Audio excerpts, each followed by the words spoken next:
മാന്യസദസ്സിന് എൻ്റെ വിനീതമായ നമസ്കാരം. എൻ്റെ പേര് മയൂഖ. ഞാൻ 2ാം ക്ലാസ്സിൽ പഠിക്കുന്നു. ഭഗവാൻ ശ്രീരാമന്റെ പിതാവായ അയോധ്യാധിപതി ദശരഥന് ഒരു മുനിയുടെ ശാപമേറ്റത് കൊണ്ടാണ് അദ്ദേഹത്തിന് തന്റെ പൊന്നോമന പുത്രനായ ശ്രീരാമനെ കാണാതെ ഇഹലോകവാസം വെടിയേണ്ടി വന്നത്. നമ്മുടെ പുരാണ ഗ്രന്ഥമായ രാമായണത്തിലെ ഈ ഒരു പ്രധാനപ്പെട്ട ഭാഗം കഥാപ്രസംഗ രൂപത്തിൽ അവതരിപ്പിക്കാൻ ഞാനൊരു ശ്രമം നടത്തുകയാണ്. നമുക്ക് തുടങ്ങാം. സഹോദരരെ, കലാസ്നേഹികളെ, കഥാപ്രസംഗ വേദികളിൽ നിസ്തലമായ അനവധി ജനപ്രിയ കഥകളിലൂടെ ജനഹൃദയങ്ങളിൽ വ്യക്തിമുദ്ര പതിപ്പിച്ച സുപ്രസിദ്ധ കാഥികൻ ശ്രീ ശാംബശിവനെ പോലെയുള്ള മഹത്തുക്കൾ നമ്മിൽ വിട്ടുപിരിഞ്ഞു. എങ്കിലും കഥാപ്രസംഗം എന്ന കലയുടെ പ്രസക്തി ഇന്നും നമ്മുടെ നാട്ടിലൊന്നും കുറഞ്ഞിട്ടില്ല. സ്നേഹിതരെ, നിങ്ങളുടെ മുൻപിൽ ഒരു കൊച്ചു കഥയുമായി ഞാൻ എത്തുന്നു. അതെ, അതാണ് ശാപമേറ്റ ദശരഥൻ. അതാ അങ്ങോട്ട് നോക്കൂ. അയോധ്യ ചുറ്റി ഒഴുകി വരുന്ന സരയൂ നദി മാനസ സരസിൽ നിന്നും ഉത്ഭവിച്ച് അയോധ്യയെ വലം വെച്ച് പുണ്യനാമങ്ങളും പാടിക്കൊണ്ട് വളർന്നു മുളഞ്ഞു വരികയാണ് ഭാരതത്തിന്റെ പുണ്യ നദിയായ സരയൂ. ദൂരെ നിന്ന് നോക്കിയാൽ ഒരു സുന്ദരി കുണുങ്ങി കുണുങ്ങി ഒഴുകി വരുന്നത് പോലെ തോന്നും. അവളുടെ വരവ് കണ്ടാൽ അതാ അങ്ങോട്ട് നോക്കൂ. കുണുങ്ങി കുണുങ്ങി ഒഴുകി വരും സരയൂ നദി, പാദസരം കിലുക്കി വരും സരയൂ നദി. വശ്യമാണ് ചിരികളും അലസമാണ് ഗമനവും, ഒത്തു ചെന്നാൽ അവൾ ഒരു മോഹനാംഗി, ഒത്തു ചെന്നാൽ അവൾ ഒരു മോഹനാംഗി. ആ സരയൂ നദീതീരത്തെ അതിമനോഹരമായ വനപ്രദേശം. ഹിംസ്രജന്തുക്കൾ നിറഞ്ഞതാണ് ആ വനം. എങ്ങും പൂത്തു നിൽക്കുന്ന മാമരങ്ങൾ, മാമലകൾ, പൂമണം പരത്തുന്ന കുളിർക്കാറ്റും, പിന്നെ കളകളം പാടുന്ന കിളികളും. കിളികൾ താഴിമാര ജില്ലകളിൽ കളകളം പാടി പറന്നിരുന്നു. മലയിലെ പൂമണം ഏറ്റുവാങ്ങാൻ കുളിർത്തന്നാലെങ്ങും അലഞ്ഞിരുന്നു, കുളിർത്തന്നാലെങ്ങും അലഞ്ഞിരുന്നു. അപ്പോൾ ആ ശാന്തഗംഭീരവനത്തിൽ അമ്പും വില്ലുമായി ദാ നിൽക്കുന്നു അയോധ്യാധിപതിയായ രാജാ ദശരഥൻ.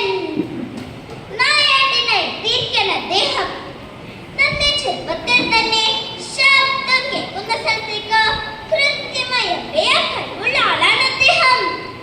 അങ്ങനെയിരിക്കെ നല്ല നിലാവുള്ള രാത്രിയിൽ ദശരഥൻ മൃഗങ്ങൾ വെള്ളം കുടിക്കാൻ ഇറങ്ങാൻ സാധ്യതയുള്ള സ്ഥലം നോക്കി കാതോർത്തു നിന്നു.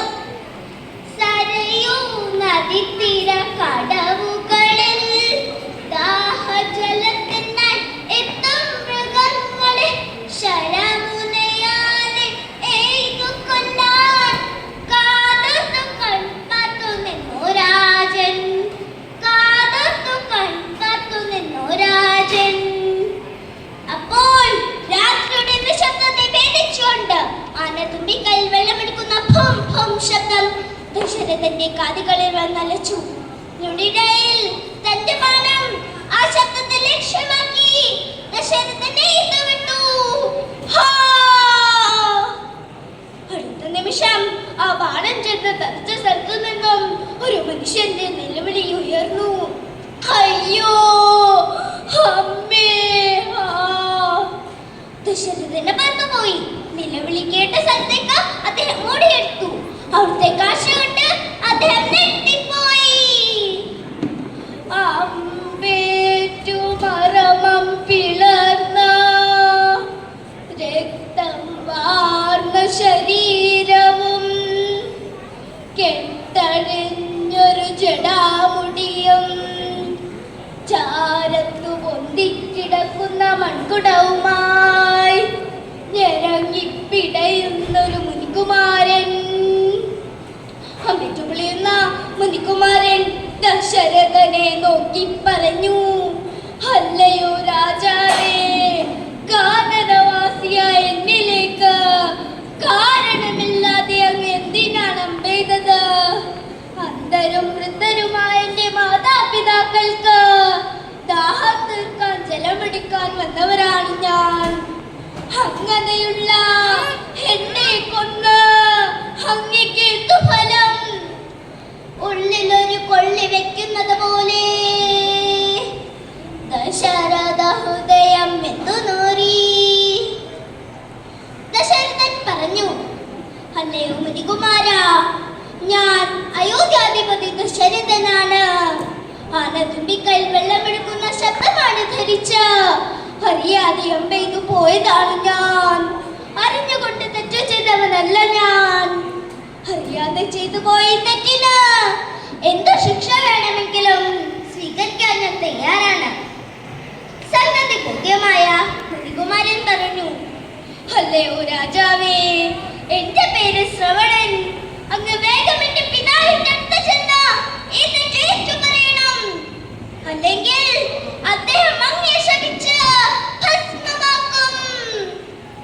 നോക്കൂ, ആ കാണുന്ന ഒറ്റയടി പാതയിലൂടെ പോക്കൂ.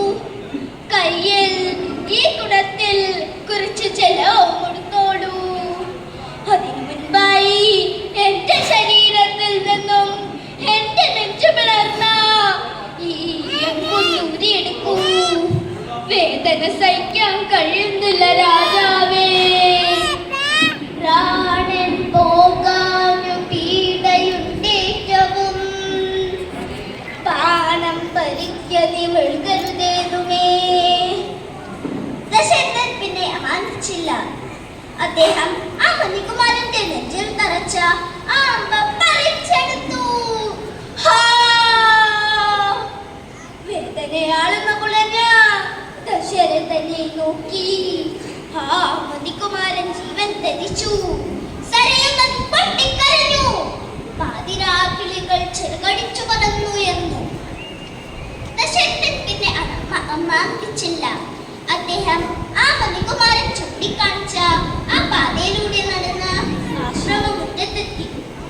മുറ്റത്തെ കാലച്ചു കേട്ട വൃദ്ധ ദമ്പതികൾ ചോദിച്ചു, എന്റെ മകനെ ശ്രവണകുമാര, എന്തിത്ര താമസം എത്തുവാൻ?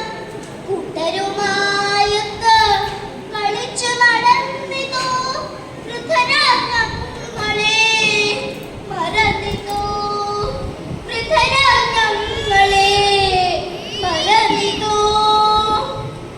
എന്റെ മകനെ ശ്രവണ, നീ എന്താണ് ഇത്ര വഴുകിയത്? ദാഹം സഹിക്കുന്നില്ല കുഞ്ഞെ. വെള്ളം എവിടെ? നീ എന്താണെന്ന് മിണ്ടാത്തത്? സ്നേഹിതരെ, ആരംഗം കണ്ടുകൊണ്ട് നിൽക്കുവാൻ ദശരഥന് കത്തില്ലാതെയായി.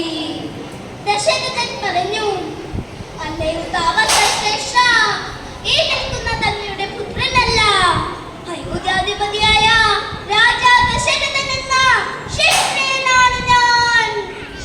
മഹാമുനി, ഞാനൊരു അപരാധം ചെയ്തു പോയി. നടന്ന സംഭവങ്ങളൊന്നായി അദ്ദേഹം വൃദ്ധ ദമ്പതികളെ കണ്ടുകേൾപ്പിച്ചു.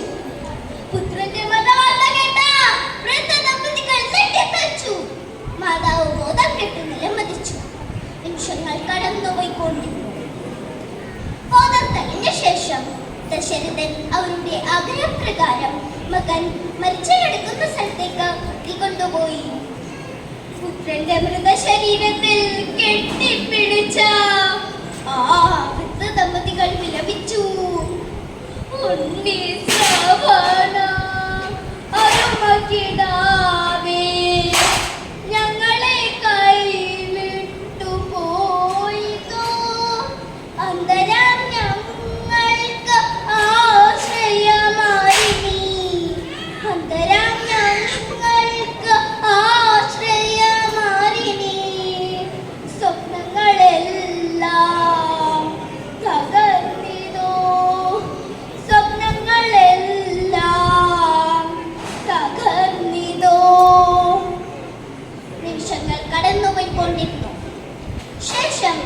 ദശരഥൻ വൃദ്ധസമ്മതികളുടെ ആഗ്രഹപ്രകാരം ശ്രവണകുമാരന് ചിത ഒരുക്കി. ശ്രവണകുമാരന്റെ മൃതശരീരം ചിതയിൽ വെച്ചു. ചിതയ്ക്ക് തീ കൊളുത്തി. തീയാളിക്കത്താൻ തുടങ്ങി. പൊടുന്നനെ ആ വൃദ്ധതാമസന്റെ പുത്രദുഃഖം സടകുടഞ്ഞേറ്റു. മുഖം വിവർത്തമായി. പ്രതികാരാഗ്നിയാളി കത്തി. ഹേ നരാധിപാ, ഒരു അമ്പ് കൊണ്ട് താങ്കൾ ഞങ്ങളെ പുത്രനാക്കി. ഒരിക്കലും ഒടുങ്ങാത്ത പുത്രൻ ദുഃഖത്തിലാക്കി. അതുകൊണ്ട് ജീവിതാന്ത്യത്തിൽ താങ്കൾക്ക് ഇത്രയും ഘോരമായ അവസ്ഥയുണ്ടാവട്ടെ.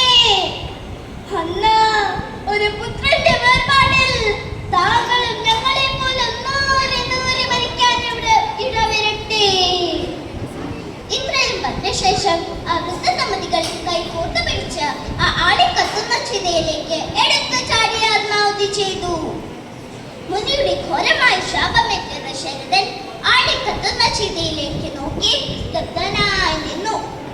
മരണാഗ്നിയിൽ വീണു ചമലാകുന്നിത വർണ്ണക്ഷമാധർമ്മവേന്താന്തികൾ. കത്തും ചിതാഗ്നിയെ നോക്കി നിൽപ്പൂ, കത്തും ചിതാഗ്നിയെ നോക്കി നിൽപ്പൂ. ശാപമേറ്റോരാ ദശരഥരാജൻ, ശാപമേറ്റോരാ ദശരഥരാജൻ, ശാപമേറ്റോരാ ദശരഥരാജൻ. സ്നേഹിതരെ, എന്റെ ഈ കഥ ഇവിടെ പൂർണ്ണമാകുന്നു. നന്ദി, നമസ്കാരം.